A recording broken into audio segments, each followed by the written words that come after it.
نحمدہ و نصلی علی رسولہ الکریم بسم اللہ الرحمن الرحیم۔ نبی کریم صلی اللہ علیہ وسلم نے سوشل میڈیا کے محاذ پر عالم کفر کا اور باطل کا کیسے مقابلہ کیا، اس حوالے سے ہم بات کریں گے۔ حضور علیہ السلام کے زمانے میں مشرکین مکہ سے آپ علیہ السلام کی 3 جنگیں ہوئیں، غزوہ بدر، غزوہ احد اور غزوہ احزاب۔ غزوہ احزاب مشرکین مکہ کی طرف سے مسلمانوں پر آخری حملہ تھا، آخری جنگ تھی، اور یہ بڑی خطرناک جنگ تھی۔ مشرکین مکہ سارے عرب کو اکٹھا کر کے لے آئے تھے، جس میں یہودی بھی تھے، عیسائی بھی تھے، مشرک بھی تھے، یعنی یوں سمجھو کہ نان مسلم کنٹریز کی اتحادی فوجوں نے مدینہ منورہ پہ حملہ کر دیا تھا، مدینہ منورہ کا گھیراؤ کر لیا تھا۔ آپ علیہ السلام نے انتہائی بصیرت کے ساتھ جزیرے عرب کی ان متحدہ فوجوں کا مقابلہ کیا اور ان کو شکست سے دوچار کیا، اور وہ ایسے ذلیل و خوار ہو کر واپس گئے کہ آپ علیہ السلام نے ان کے واپس جانے کے بعد مسجد نبوی کے اندر صحابہ کے سامنے یہ اعلان فرمایا کہ اب عالم کفر، اب مکہ والے کبھی مدینہ منورہ کی طرف، مدینہ منورہ کا رخ نہیں کریں گے، کبھی وہ ہم پر حملہ نہیں کریں گے، اب ان کو ہم سے جنگ کرنے کی، حملہ کرنے کی ان کو جرت نہیں ہوگی۔ یہاں پر آپ علیہ السلام نے ایک اور بات فرمائی کہ اب وہ ہم سے زبان کی جنگ لڑیں گے، ہماری کردار کشی کریں گے، ہم پر کیچڑ اچھالیں گے، ہمارے خلاف شاعروں کو میدان میں لے آئیں گے۔ تو یوں سمجھیں کہ یہ سوشل میڈیا کی جنگ تھی جو مکہ والوں نے شروع کرنی تھی یا شروع کر دی تھی۔ تو آپ علیہ السلام نے اہل مکہ اور مشرکین مکہ کے اس میڈیا وار کا کیسے مقابلہ کیا؟ چنانچہ جب آپ نے صحابہ کرام میں اعلان فرمایا کہ مکہ والے اب زبان کی جنگ لڑیں گے، خطابت کی جنگ لڑیں گے، اب جو ہے شعر و شاعری کے میدان میں وہ ہمیں ناکام کرنے کی کوشش کریں گے، بدنام کرنے کی کوشش کریں گے، تو اس کے مقابلے کے لیے کون تیار ہے؟ تو انصار مدینہ میں سے 3 صحابہ کھڑے ہوئے، جن میں سے ایک حسان بن ثابت رضی اللہ تعالیٰ عنہ ہے، دوسرے عبداللہ بن رواحہ رضی اللہ تعالیٰ عنہ ہے، اور تیسرے کعب بن مالک رضی اللہ تعالیٰ عنہ ہے۔ یہ تینوں بہت بڑے شاعر تھے، اور انہوں نے آپ علیہ السلام کے سامنے یہ عہد کیا کہ شعر و شاعری کے مقابلے میں کفار مکہ کا ہم مقابلہ کریں گے، ان کو ہم جواب دیں گے۔ اور چوتھے ایک صحابی ثابت بن قیس رضی اللہ تعالیٰ عنہ، انہوں نے خطابت کے میدان میں اپنے آپ کو پیش کیا اور فرمایا کہ عالم کفر کا جو بھی خطیب آئے گا اس کا مقابلہ میں کروں گا۔ چنانچہ ان چاروں صحابہ نے آپ علیہ السلام کا، مسلمانوں کا، اسلام کا ایسا شاندار دفاع کیا کہ کافروں کے خطیب اور کافروں کے شاعر جو ہے ناکام ہو گئے۔ چنانچہ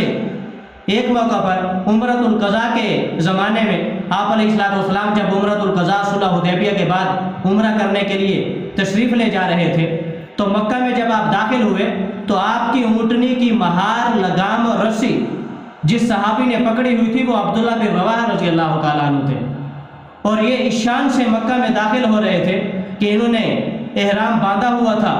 آپ علیہ السلام کی اونٹنی کی مہار پکڑی ہوئی تھی، اور ان کی زبان پہ تلبیہ کے الفاظ نہیں تھے بلکہ ان کی زبان پہ اشعار تھے، اور ان اشعار کے اندر یہ مشرکین مکہ کی مذمت بیان کر رہے تھے، ان کی حجب کر رہے تھے۔ تو حضرت عمر رضی اللہ تعالیٰ عنہ نے جب دیکھا کہ عبداللہ بن رواحہ رضی اللہ تعالیٰ عنہ نے احرام باندھا ہوا ہے، تلبیہ کی بجائے اشعار پڑھ رہے ہیں، تو عمر رضی اللہ تعالیٰ عنہ نے ان کو ٹوکا کہ آپ کیا کر رہے ہیں؟ احرام باندھ کر آپ شعر و شاعری کر رہے ہیں۔ تو آپ علیہ السلام نے جناب فاروق اعظم رضی اللہ تعالیٰ عنہ کو فرمایا، دعہ یا عمر، کیا عمر اس کو چھوڑ دے، اس کو اشعار پڑھنے دے۔ اور اس کے بعد آپ علیہ السلام نے ایک تاریخی جملہ ارشاد فرمایا، آپ نے فرمایا کہ عمر، مشرکین مکہ کو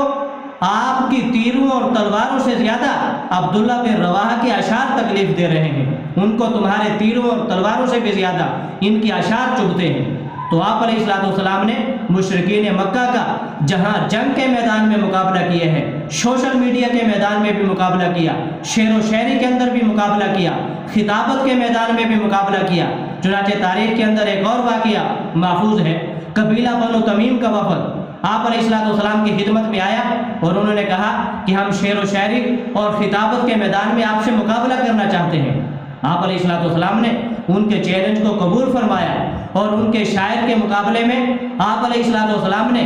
حسان بن ثابت رضی اللہ تعالیٰ عنہ کو میدان میں اتارا اور ان کے خطیب کے مقابلے میں آپ علیہ السلام نے ثابت بن قیس رضی اللہ تعالیٰ عنہ کو مقابلے میں اتارا، اور انہوں نے اس شاندار طریقے سے مقابلہ کیا کہ قبیلہ بنو تمیم نے نہ صرف یہ کہ اپنی شکست کو تسلیم کیا، بلکہ آپ علیہ السلام کے شاعر اور آپ علیہ السلام کے خطیب کے فتح کو بھی تسلیم کیا، اور وہ سارا قبیلہ اسی وجہ سے مسلمان ہو گیا۔ تو آپ علیہ السلام کے اس طرز عمل سے ہمیں یہ سبق ملتا ہے کہ باطل جس میدان میں بھی آئے، حق والوں نے اسی میدان میں مقابلہ کرنا ہے۔ باطل جس راستے سے آئے گا، اہل حق اسی راستے سے اس کا مقابلہ کریں گے۔ آج سوشل میڈیا کا دنیا میں طوفان آیا ہوا ہے۔ میرا مسلم نوجوان سوشل میڈیا پہ توجہ کرتا ہے، وہ موبائل دیکھتا ہے، فیس بک دیکھتا ہے، یوٹیوب دیکھتا ہے، اس کو کتابیں کھولنے کی، علماء کے پاس جانے کی، دینی اداروں میں جانے کی جو ہے اس کے پاس فرصت نہیں ہے، وقت نہیں ہے۔ اگر سوشل میڈیا پہ اہل حق علماء نہیں آئیں گے،